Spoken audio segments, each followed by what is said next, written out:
120 మంది పైగా సచివాలయ ఉద్యోగులు చనిపోయారండి.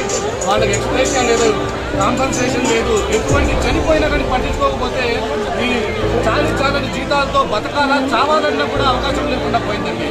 ఈ చలో విజయవాడ కార్యక్రమం మనం పొందడానికి చూస్తూ ఉంటే గత 5 నెలల నుంచి ప్లాన్ చేస్తున్నాం. ఏదో ఒక వరకు ఇంపాక్ట్ సర్వే అని చెప్పేసి, సెన్సెస్ అని చెప్పేసి, నిన్న ఎస్ఐఆర్ బిఎల్ఓ డ్యూటీ వేసేసి మమ్మల్ని ప్రతినిత్యం బిజీగా పెట్టి మన ఉద్యమ స్ఫూర్తిని చంపేసే విధంగా సచివాలయ ఉద్యోగులు బిజీగా చేస్తూ ఉంటారు.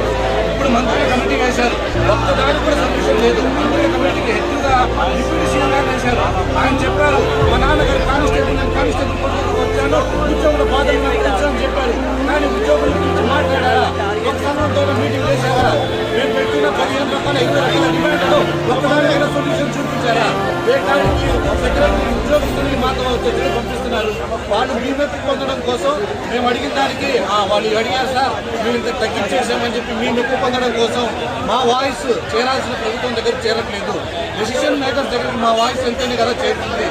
గత ప్రభుత్వంలో అంటే ఒక నాయకుల నుండి మాకు కావాల్సిన కాంట్రాక్ట్ ఉద్యోగులకు వేయాల్సిన శాలరీ మాకు వేయబోతుంటే అడ్డుకొని రెగ్యులర్ ఉద్యోగులకు ఏదైతే స్కేల్లో వేస్తారో ఆ స్కేల్ మాకు ఇప్పించారు.